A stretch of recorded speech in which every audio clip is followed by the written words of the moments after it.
अवैस तौहीद साहब, सदर मुमलिकत ने पार्लियामेंट में मुश्तरका इजलास से खिताब किया, आपने भी सुना होगा। तो जो पूरा खिताब था उसमें तो ये था कि मुल्क जो है वो जीना बजीना तरक्की की जानिब गामजन है, परेशानी की कोई बात नहीं है। आप क्या लुब्बे लुबाब समझ रहे हैं आज के खिताब का?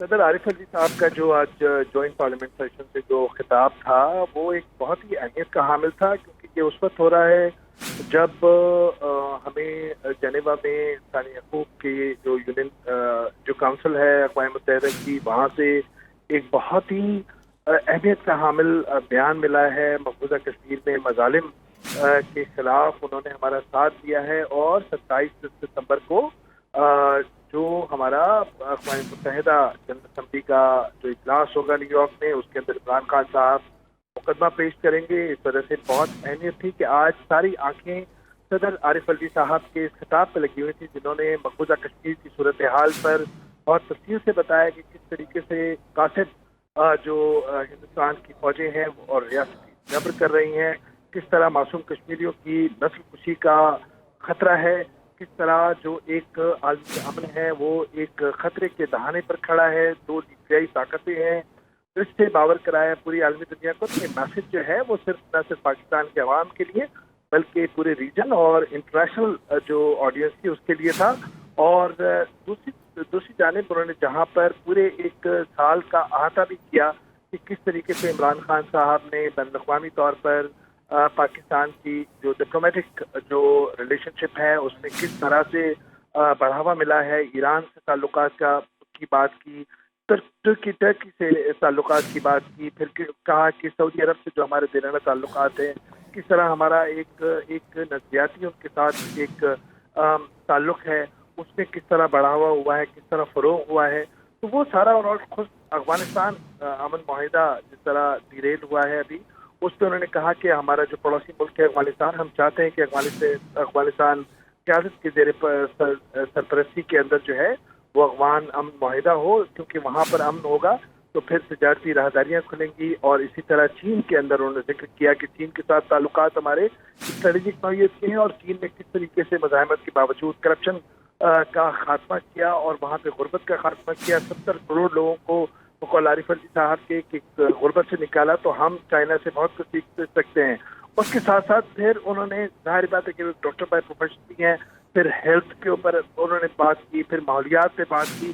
तो एक मुफस्सिल तकरीर सदर आरिफ अलवी साहब की थी, जिसके अंदर उन्होंने आउटलाइन पूरी पेश की कि जो हमारी हुकूमत की, हमारी रियासत की जो एक साल के अंदर जो हमने कोशिशें की हैं और बिलखुसूस मकबूजा कश्मीर की जो सूरत हाल है उसका मुकदमा हम किस तरह पेश करें, लेकिन साथ साथ में मुल्क के अंदर जो इकोनॉमिक पॉलिसीज का जो चैलेंज फेस है हुकूमत को उन्होंने ताकीद दी कि किस तरीके से वो इकोनॉमिक पॉलिसीज को इम्प्रूव कर सकते हैं, किस तरीके से माजी के हुक्मरानों ने जो है वो मईशत पे बोझ डाला और किस तरीके से एक सख्त इक़दाम लेने जा रहे हैं। लेकिन आज के बड़े अहम इजलास के अंदर अफसोसनाक बात यह है कि अपोजिशन का किरदार जो है, अगर ये एक आम सा इजलास होता और उसके अंदर ये प्रोटेस्ट कर रहे होते तो वो इतनी ज़्यादा मेरे ख्याल में उससे बदतमीजी नहीं होती। लेकिन ये पूरी आंखें इस पर लगी हुई हैं, इंडिया के सारे टीवी चैनल्स को मॉनिटर कर रहे हैं, दुनिया के टीवी चैनल्स मॉनिटर कर रहे हैं।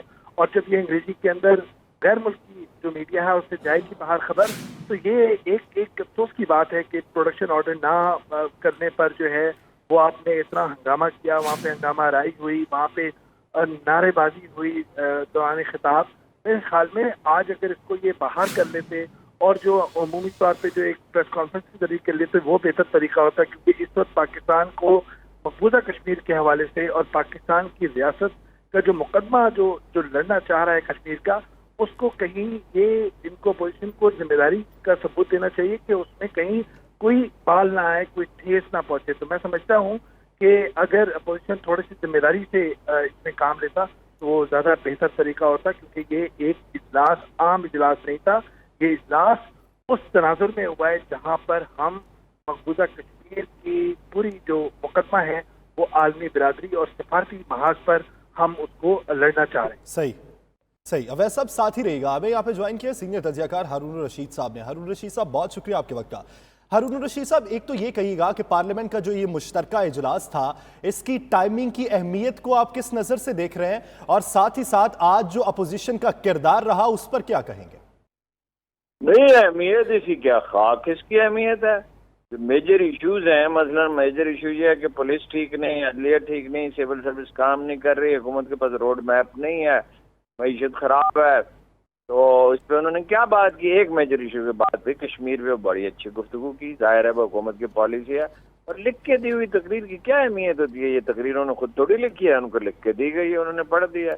ये तो एक पार्लियामानी निज़ाम के जो हैं क्या इसको कहेंगे कि उसके इश्वे हैं या नखरे हैं, क्या हैं? ये कोई वक्त ज़ाया होता है कौम का भी, पार्लियामेंट का भी। बाकी अपोजिशन ने जो कुछ किया बिल्कुल गलत किया। यानी कश्मीर पे बात हो रही है और वो कह रहे हैं गो नाज़रीन गो कहने के बेशुमार मौके मौजूद हैं। तो थोड़ा सा करके 2-4 मिनट कर लेते, फिर तकरीर सुन लेते, फिर उसके बाद फिर गो नाज़रीन गो कर लेते।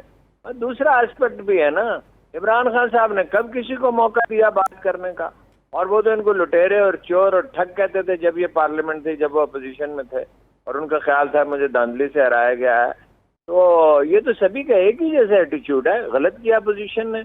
और इस तकरीर की कश्मीर की हद तक तो बड़ी अहमियत है कि ये जाएगी, ये मैसेज जाएगा दुनिया में, जितना भी जाएगा इतना तो नहीं जाएगा जितना वजीर आजम का जा सकता है, इसलिए कि वो इक़्तिदार तो वजीर आजम के पास है और ये तो उनके नामिनी हैं। इनका खुद तहरीक इंसाफ में भी कोई मेजर कंट्रीब्यूशन नहीं है और पॉलिसियों की तश्कील में बिल्कुल ही नहीं है। बैठे वहाँ मुशायरे वगैरह कराते रहते हैं और इस तरह के काम करते हैं। कश्मीर में अहमियत है और किसी चीज़ में इसकी अहमियत नहीं है। और बस हिम्मत करके उन्होंने पढ़ दिया उसको, ये अच्छा किया। और अपोजिशन ने बिल्कुल झक मारी, बिल्कुल नहीं ऐसा करना चाहिए। भाई एक आदमी झक मारता है तो ज़रूरी है जवाब में दूसरा भी झक ही मारे। यानी अपोजिशन का किरदार भी आज मनफी देख रहे हैं, और इसके साथ साथ आपकी नज़र में जो बुनियादी पॉइंट्स थे उन पर बहस नहीं की गई। बहुत शुक्रिया हारून रशीद साहब और अवैस तौहीद साहब से अपना वक्त देने के लिए।